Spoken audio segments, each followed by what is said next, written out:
Welcome to Random Gleanings. I'm Chris. He's Jesse. Jesse back in Studio A. Back. It's a little bigger. Feels nice. It does feel nice. You got Uncle Warren over your shoulder again. The world is right. Okay, so big question. I guess like COVID, we're probably tired of talking about this too. Are we in recession or not, Jesse? I'm hearing conflicting definitions out there in coming from the administration, as well as what we've known historically to be the definition, which is 2 negative quarters of GDP, right? Yeah, let's throw this first slide up. Since, what is it, 1949. Okay. There has been one every time there's been a, two quarters of negative GDP.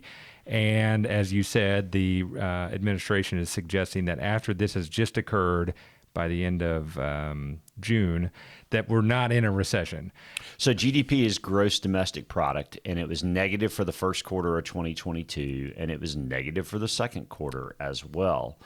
So this chart says that basically we've had a recession every time except for 1947 in terms of negative GDP, right? That's right. That's right. So, to your point, we've been discussing for some time that 2 quarters of negative GDP would suggest that we're in a recession, and yet now we're hearing the administration say that we are not in a recession. So let's look at whether we are or aren't. So next slide. So we go on Google Trends a fair amount and see what people are searching. Here was a chart from 2004 basically until now, actually June 20th, which by the way was the bottom of the market, the most recent bottom for the S&P. You had just massive searches for the word recession, right? Yeah, I mean, in fact, twice as much as in the great financial crisis of 08-09. So I'm a pretty big believer that once the masses are already searching something, things are already changing, pretty quick. So does that mean we had a recession? Does that mean we're out of recession? I don't know. Yeah, again, the administration is pointing to this next slide, which is non-farm payrolls, in that we've seen, people or jobs being created in this environment, and that would be traditionally not like a recession. Right. But if you go back to the mid-70s, and next slide, here's an example of when payrolls were increasing, and yet it's accepted that we were in a recession. So I guess the point of discussing all this is, I know you're seeing this on the news, and, truth is, no one quite has determined what it is. But to your point, the Google search seems to indicate that, lots of people are aware that we are near approaching whatever it is, a recession. And right. So what do we do with that information? You like my orange and purple colors on the chart, don't you? It's Clemson, man. Almost football season. Go Tigers. Okay, next chart. So, all right. So, are we? Aren't we in a recession? Doesn't matter. Okay. I mean, of course it matters, but the thing is, the stock market tends to bottom before a recession is even called as over. Okay, and in fact, the market often bottoms and goes up a whole lot before you end up with the end of the recession. So right now we're in earnings season, reporting second quarter earnings. Let's take a look at how numbers look so far. So next slide. So what you've had so far is about 2/3 of the S&P 500. So call it 400 companies have now, 335 to be exact, have reported. 74% of those companies have beaten their earnings so far. So one of the things in a recession that's supposed to happen is basically earnings are supposed to fall off a cliff. The garden variety recession sees earnings contract by about 25%, according to our friends at DataTrek, right? Okay, so if that's the case and we're still beating, well, that's compelling. That's compelling. Let's look at the next chart. To me, this is actually the one that's more important. Earnings, I mean, you can manipulate your costs, keep costs from happening and show a better bottom line, but you can't fake sales, right?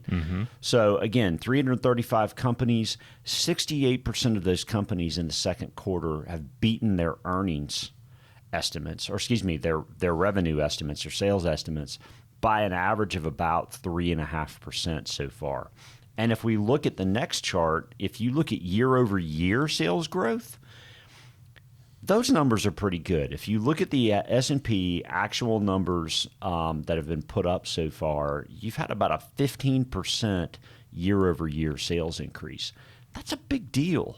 It is. Just to push back a little bit on this, not to throw cold water on everything, but nominal versus relative or real, right? Because inflation is going to affect some of these numbers, and backwards looking versus forwards looking when it comes to this stuff. It's fair. Completely agree. These are not negative numbers. These are very, very positive numbers, but they're reporting things in the past. And so, I think that's why it's incumbent on us to remain attentive to what's next. Yeah. So, okay. But, and I'm going to counter your counter, which is in the second quarter of 2022, the S&P was down between 16 and 17%. So if you had $100,000 in the S&P on April 1st, it was worth $83,000 to $84,000 by June 30th. I mean, that's a pretty massive move. And then to see positive numbers coming out of earnings projections, and also see some other things that are pretty interesting. Next chart, like commodity prices. So commodities are certainly part of inflation, and one of the big stories back in 2021 was how lumber had just shot through the roof, and steel and all these things. Take a look. I mean, you're getting a lot of new 1 month, even quarterly lows in the aggregate of commodities. I mean, that's not an inflationary kind of thing to be seen. And if we look at the next chart, this is how the commodity index has performed over the last 90 days. It's off about 7.25%, somewhere in that neck of the woods. So, look, I'm not just all of a sudden getting positive, but I will say that, man, there's some things that look less inflationary. So the big question is going to be, if earnings are pretty good, commodity inflation looks less bad. As we've talked about before, the other big thing that we've got to consider is wage inflation and what's happening there. So next chart. So, and by the way, you pulled this chart going back all the way to the early 2000s. And I didn't realize in the early 2000s that the unemployment rate was actually higher than open jobs were, which kind of rotated in early 2018, as this chart shows.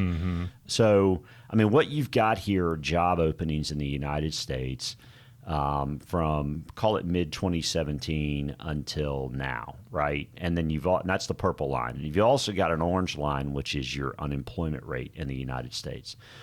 And you see the spike because of COVID. And where, unemployment is still right there where it was. But the one thing that's changing now is that you have job openings that are starting to fall, okay? So we've talked about, commodity inflation and about how commodities don't remember what their price was yesterday. But wage inflation becomes more sticky because of the fact that there are opportunities to go across the street to a different job, right? Well, those numbers are starting to fall. We've just had the third biggest decrease in job openings of the last 20 years. And the number one and number two were COVID, right? By the way. So basically those numbers are starting to come off. So what we're seeing here are things that should make the Fed more happy, right? I mean, if commodity inflation's dropping and you're starting to see some potential for wage inflation, I mean, it's not fixed. That's not fixed. Right. But it's moving in the right direction. So the question I would ask then is, well, at what point is less bad, good? That's a big question. That's a big question because, the next slide goes into what the Fed governors have said.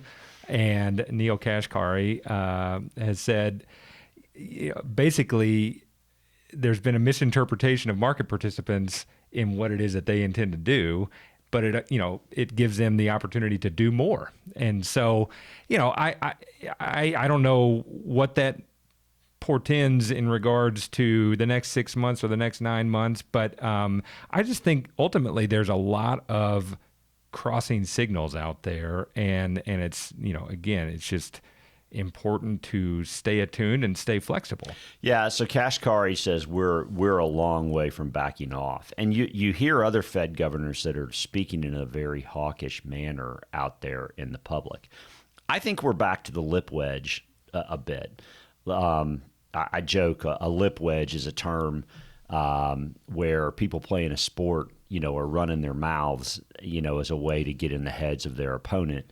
And, are they trying to get in the heads of the market somewhat by saying, we're a long way from this, so that we don't get to a point of their work not fixing what they're trying to do, right? Is that what he's doing here? I don't know. But look at this next chart. Fed Governor Chris Waller says a soft landing is plausible.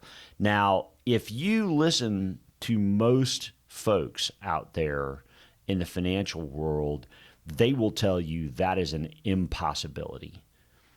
But is it? Okay. Job openings falling, commodities falling. Man, what if they pull it off? I mean, they'd recover themselves from some bad calls over the last couple of years. And that's fair. So. But the data is going in the correct There's direction. no question. There's no question. I would even at least suggest that if we have not been in recession, whatever, again, that the whole definition of recession has gotten very muddy. We've been in a recession here recently. I think we've been in a recession. Well, okay. I don't know, but either way, it doesn't matter. It doesn't have to be a great financial crisis recession. That's my point here, is that whatever it is, it doesn't have to be some earth-shattering. Recessions happen. It's just part of the cycle. And so if we've already seen the end of it, great. If there's still something to come, it doesn't mean that the world's going to end. Who knows? Look, I mean, at the end of the day, you could argue that if wage inflation sticks around a while, yeah, sure, maybe stocks get lower and you could see them back, sort of retesting their lows of June, which were down in the 3,600 area. But next chart, one of the things that's really interesting is you're starting to see some breadth out there in the market. You're starting to see more stocks participate, more stocks above their 50-day moving average, which is, a 2.5 month average, and 200-day moving average, is 10 months. The low that you see on that 200-day moving average has been historically down around, 10% of stocks are above their 200-day moving average. And that's kind of usually the bottom in 08, 11, et cetera, in terms of those number of stocks that are still just getting creamed, right? I mean, you're starting to see the stocks move up somewhat, or the percentage of stocks are starting to move back up over those longer term averages, right? That's positive. I mean, it's not negative. That's right. By any means. Doesn't mean it can't turn around and go back negative again, but it's pretty interesting to see those things start up. Right. Yeah. And I put another note on the chart just that we had it. I mean, the midpoint between the high back at the end of December, that's an all-time high, right? It's like January 2nd. It's like 48.10 or something like that.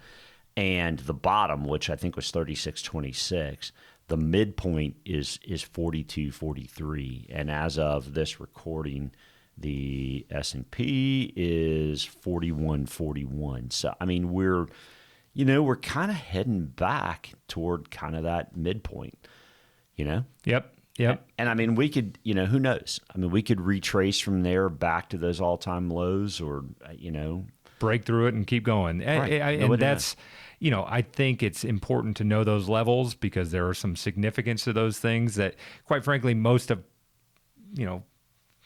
folks in the markets don't maybe necessarily understand. But hopefully it's important that we are paying attention to those. Yeah, that's right, and we are sake, so. for sure. That's right.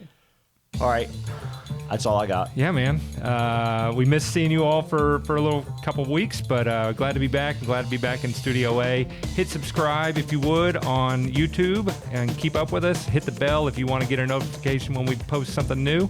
Otherwise, happy to see you. And please feel free to share this information if you've got loved ones or family members. I mean, there are a lot of folks who have had a really bad year out there. And if we can help anyone, whether it's a second opinion, whether it's, just sharing information, by all means, reach out to us, share the video with them, tell them to subscribe. Thanks so much.